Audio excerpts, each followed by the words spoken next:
Hi hello ಎಲ್ಲರಿಗೂ ನಮಸ್ಕಾರ. ನಾನು ನಿಮ್ಮ Radha Yashwant. Welcome back to my channel. ಇದು ನಿನ್ನೆ ಬ್ಲಾಗ್ ಆಗಿರುತ್ತೆ. ಸೊ ಇವತ್ತೇನೆಂದರೆ ಟಿಫನ್ಗೆ ದೋಸೆ ಮಾಡೋಣ ಅಂತ ನಿನ್ನೆ ದೋಸೆ ಬೇಟೆ ಎಲ್ಲ ರೆಡಿ ಮಾಡಿದ್ದೆ. ಸೊ ಇನ್ನೇನು ದೋಸೆ ಮಾಡಬೇಕು ಅಂತ ಅಂದ್ಕೊಂಡೆಲ್ಲ ರೆಡಿ ಮಾಡಿಕೊಂಡೆ. ಕರೆಂಟು ಎಷ್ಟೊತ್ತಾದರೂ 1 ಅವರ್ವರೆಗೂ ಕಾದ್ವಿ, ಆದರೂ ಕರೆಂಟ್ ಬರಲೇ ಇಲ್ಲ. ಕೊನೆಗೆ ಇನ್ನೇನು ಮಾಡೋದು, ಟೈಮ್ ಆಗುತ್ತೆ ಆಫೀಸಿಗೆ ಅಂತ ಅರ್ಜೆಂಟಲ್ಲಿ ಅವಲಕ್ಕಿ ತಿಂಡಿ ಮಾಡಿ ತಿಂದು ಹೋಗಿದ್ದಾಯ್ತು. ನೋಡಿ, ನಾವೇನೋ ಅಂದ್ಕೊಳ್ತೀವಿ, ಬಟ್ ಅದೇನೋ ಆಗಿರುತ್ತೆ.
ಮಧ್ಯಾಹ್ನ ಲಂಚ್ ಅವರಲ್ಲಿ ಮನೆಗೆ ಬಂದಿದ್ವಿ.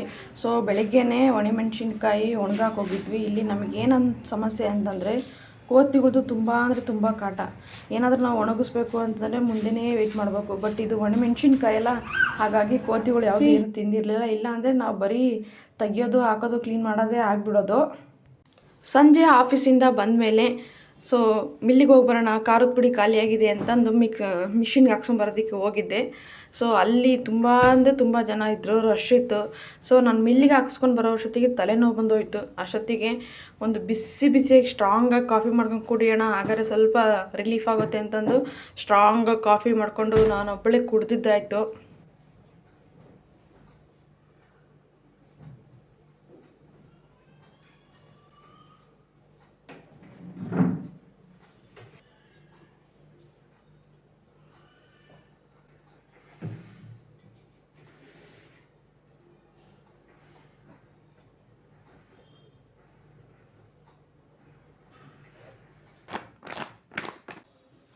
ಚಪಾತಿ ಮಾಡಿ ಈರುಳ್ಳಿ ಪಲ್ಯ ಮಾಡೋಣ ಅಂತ ಅಂದ್ಕೊಂಡಿದ್ದೀನಿ ನೈಟು.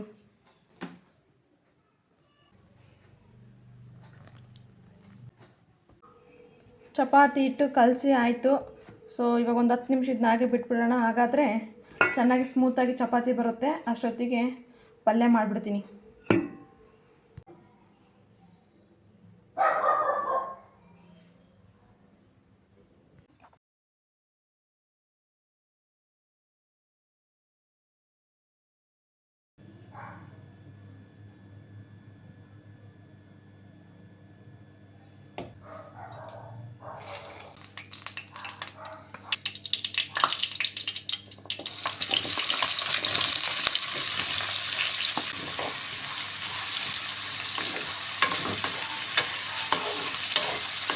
ಈರುಳ್ಳಿ ಪಲ್ಯ ಆಗಿರೋದ್ರಿಂದ ಇದಕ್ಕೆ ಜಾಸ್ತಿ ಯಾವುದೇ ರೀತಿ ತರಕಾರಿ ಆ್ಯಡ್ ಮಾಡಬಾರ್ದು. ಮಾಡಿದ್ರೂ ಸ್ವಲ್ಪ ಮಾಡಬೇಕಷ್ಟೇ. ಯಾಕಂತಂದರೆ ಕ್ಯಾರೆಟ್ ಇದಕ್ಕೇನಾದರೂ ಜಾಸ್ತಿ ಹಾಕಿದರೆ ಆಲ್ರೆಡಿ ಈರುಳ್ಳಿ ಜಾಸ್ತಿ ಇರೋದ್ರಿಂದ ಸ್ವೀಟ್ ಜಾಸ್ತಿ ಇರುತ್ತೆ, ಮತ್ತು ಕ್ಯಾರೆಟ್ ಹಾಕೋದ್ರಿಂದ ಇನ್ನೂ ಸ್ವೀಟ್ ಜಾಸ್ತಿ ಆಗುತ್ತೆ. ಸೊ ಹಾಗಾಗಿ ಅದು ಖಾರ ಸ್ಪೈಸಿಯಾಗಿ ಇರೋಲ್ಲ. ಈರುಳ್ಳಿ ಪಲ್ಯಕ್ಕೆ ಜಾಸ್ತಿ ಕ್ಯಾರೆಟ್ ಹಾಕಬಾರ್ದು, ಬೇರೆ ಯಾವುದೇ ತರಕಾರಿನೂ ಜಾಸ್ತಿ ಆ್ಯಡ್ ಮಾಡಬಾರ್ದು. ಲಾಸ್ಟಲ್ಲಿ ಸ್ವಲ್ಪ ಒಂದು ಇಡೆಯಷ್ಟು, ಅಂದರೆ ಒಂದೇ ಒಂದು ಚಿಕ್ಕದೊಂದು ಕ್ಯಾರೆಟ್ ಹಾಕ್ತಾಯಿದ್ದೀನಿ. ಸ್ವಲ್ಪ ಇರಲಿ ನೋಡೋಣ ಅಂತಂದು, ಜಾಸ್ತಿ ಹಾಕೋದು ಬೇಡ ಅಂತಂದು. ನಮಗೆ ಖಾರವಾಗಿರಬೇಕು, ಸ್ವೀಟ್ ಇಷ್ಟ ಆಗೋಲ್ಲ. ಇದೆಲ್ಲ ಈರುಳ್ಳಿ ಮತ್ತು ಬೀನ್ಸು ಮತ್ತು ಕ್ಯಾರೆಟ್ ಇದನ್ನೆಲ್ಲ ಸ್ವಲ್ಪ ಹಾಗೆ ಎಣ್ಣೆಯಲ್ಲಿ ಬಾಡಿಸ್ಕೊಂಡು ಆದಮೇಲೆ ಲಾಸ್ಟಿಗೆ ಟೊಮೊಟೊ ಹಾಕೋಣ. ಯಾಕೆಂದರೆ ಟೊಮೊಟೊ ಮುಂಚೆ ಹಾಕಿದರೆ ಅದು ತುಂಬ ಫುಲ್ಲು ಮೆತ್ತಗಾಗಿಬಿಡುತ್ತೆ ಎಣ್ಣೆಗೆ. ಸೊ ಹಾಗಾಗಿ ಲಾಸ್ಟಿಗೆ ಹಾಕಿದರೆ ತಿನ್ನುವಾಗ ಚೆನ್ನಾಗೇ ಸಿಗುತ್ತೆ ಅದು. ಹಾಗಾಗಿ ಲಾಸ್ಟಿಗೆ ಟೊಮೊಟೊ ಹಾಕ್ತಾಯಿದ್ದೀನಿ. ಅಷ್ಟನ್ನೇ ಹಾಕಿದರೆ ತುಂಬ ಚೆನ್ನಾಗಿರುತ್ತೆ. ಮಸಾಲೆ ಏನಾದ್ರು ಹಾಕಿದರೆ ಟೇಸ್ಟ್ ಚೆನ್ನಾಗಿರಲ್ಲ ಇದರಲ್ಲಿ, ಯಾಕೆಂದರೆ ಇದು ಬರೀ ಈರುಳ್ಳಿ ಪಲ್ಯ. ಹಾಗಾಗಿ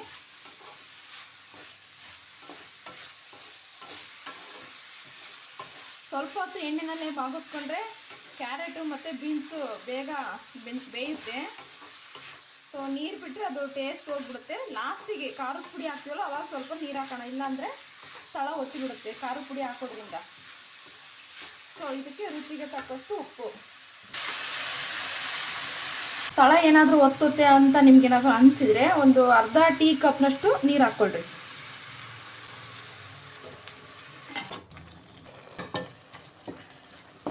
ಪಲ್ಯ ರೆಡಿ ಆಯಿತು. ಇದಕ್ಕೆ ಲಾಸ್ಟು ಫೈನಲ್ಲಾಗಿ ಕಾಯಿ ತುರಿ ಹಾಕ್ಬೇಡ, ಹಾಕಿದರೆ ಮುಗೀತು. ನಾನು ಖಾರದ ಪುಡಿ ಮತ್ತು ಅರಿಶಿನ ಪುಡಿ ಹಾಕಿದ್ದೀನಿ. ಸೊ ಕ್ಯಾಮ್ರಾ ಆಫ್ ಆಗಿಬಿಟ್ಟಿದೆ, ಸೊ ಸಾರಿ, ಅದು ಕ್ಯಾಮ್ರಾದಲ್ಲಿ ಶೂಟ್ ಆಗಿಲ್ಲ. ಲಾಸ್ಟಿಗೆ ಕಾಯಿ ತುರಿ ಹಾಕ್ಬಿಟ್ರೆ ಈರುಳ್ಳಿ ಪಲ್ಯ ರೆಡಿ ಆಯಿತು.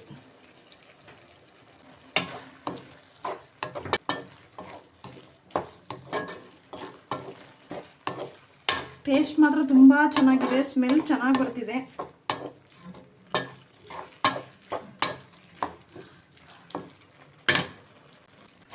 ಇದಕ್ಕೆ ಮೊಸರು ಇದ್ರಂತೂ ಕಾಂಬಿನೇಷನ್ ತುಂಬ ಚೆನ್ನಾಗಿರುತ್ತೆ.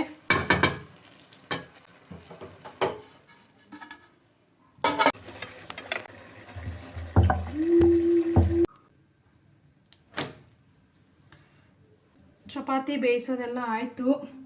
ಇಷ್ಟೊತ್ತಾದ್ರೂ ನಮ್ಮ ಮನೇಲಿ ಬಂದಿಲ್ಲ, ಸೊ ಊಟಕ್ಕೋಸ್ಕರ ವೇಟಿಂಗು. ನನಗೆ ಚಪಾತಿಗೆ ಎಣ್ಣೆ ಹಾಕೋದು ಇಷ್ಟ ಆಗಲ್ಲ. ಸೊ ಯಾಕೆಂದರೆ ಪಲ್ಯಗೆಲ್ಲ ಹಾಕಿರ್ತೀವ, ಸೊ ಚಪಾತಿ ಹಾಕಿರೋ ಆಯಿಲ್ ಕಂಟೆಂಟ್ ಜಾಸ್ತಿ ಆಗಿಬಿಡುತ್ತೆ.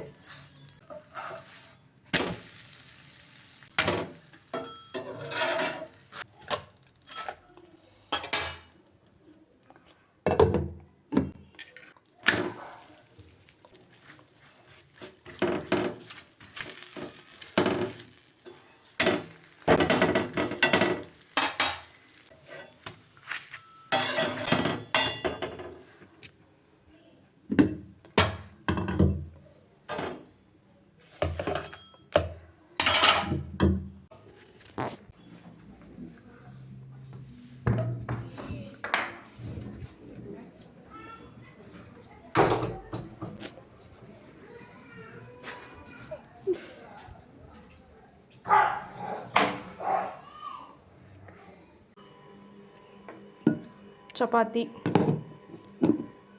ಪಲ್ಯ, ಮೊಸರು. ನಮ್ಮ ಮನೆಯವರು ಊಟಕ್ಕೆ ರೆಡಿ ಆಗಿದ್ದಾರೆ, ಕೂತಿದ್ದಾರೆ. ಊಟಕ್ಕೆ ಕೂತ್ಕೊಂಡ್ರೂ ಮೊಬೈಲ್ ನೋಡೋದೆ. ಇವಾಗ ಏನಿದ್ರು ಬ್ಯಾಟಿಂಗ್ ಮಾಡೋದೊಂದೇ ಬಾಕಿ.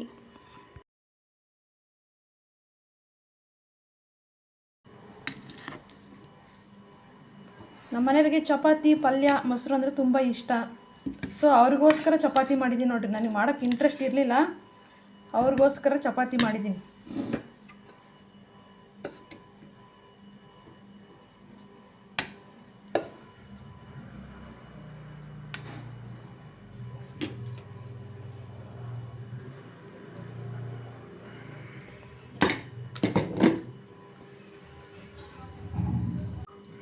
ಹೆಂಗಿದ್ದೀರಿ? ಊಟ ಸೂಪರ್, ಚೆನ್ನಾಗಿದೆಯಾ?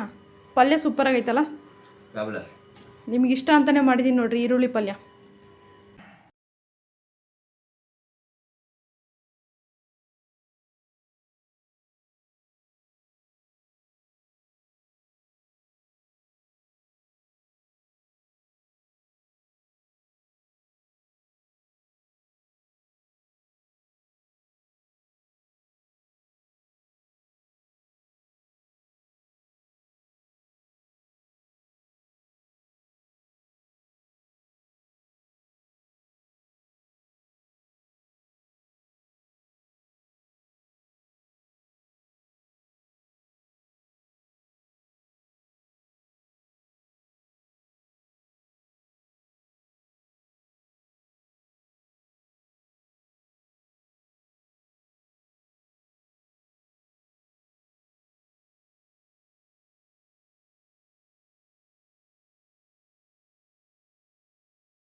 ಫೈನಲಿ ನಾವು ಮತ್ತು ನಮ್ಮನೆಯವರು ಒಟ್ಟಿಗೆ ಊಟ ಮಾಡಿ ಆಯಿತು. ಅಡುಗೆ ಮಾತ್ರ ತುಂಬ ಚೆನ್ನಾಗಿತ್ತು. ಸೊ ನಮ್ಮನೆಯವರು ತುಂಬ ಎಂಜಾಯ್ ಮಾಡಿದರು ಊಟ ಚೆನ್ನಾಗಿದೆ ಅಂತ. ಅವರಿಗೆ ಚಪಾತಿ ಅಂದರೆ ತುಂಬ ಇಷ್ಟ. ಸೊ ಆಗ ಈ ವಿಡಿಯೋನ ಇಲ್ಲಿಗೆ ಎಂಡ್ ಮಾಡ್ತಾ ಇದ್ದೀವಿ. ಸೊ ಈ ವಿಡಿಯೋ ನಿಮಗೇನಾದ್ರು ಇಷ್ಟ ಆಗಿತ್ತು ಅಂದರೆ ಒಂದು ಲೈಕ್ ಮಾಡಿರಿ, ಶೇರ್ ಮಾಡಿ, ಕಮೆಂಟ್ ಮಾಡಿ. ಹಾಗೆ ಸಬ್ಸ್ಕ್ರೈಬ್ ಮಾಡದೆ ಯಾರಾದರೂ ವಿಡಿಯೋ ನೋಡ್ತಾ ಇದ್ದರೆ ಪ್ಲೀಸ್ ಸಬ್ಸ್ಕ್ರೈಬ್ ಮಾಡ್ಕೊಂಡು ವಿಡಿಯೋ ನೋಡಿ ಅಂತ ಹೇಳ್ತೀನಿ. ನೆಕ್ಸ್ಟ್ ಬ್ಲಾಗಲ್ಲಿ ಇನ್ನೂ ಹೆಚ್ಚು ರೆಸಿಪೀಸ್ ವಿಡಿಯೋಗಳು ಹಾಕ್ತಾ ಇರ್ತೀವಿ. ಯಾವ್ದಾರು ಬೇಕು ಅಂದರೆ ಕಮೆಂಟ್ ಬಾಕ್ಸಲ್ಲಿ ತಿಳಿಸಿ.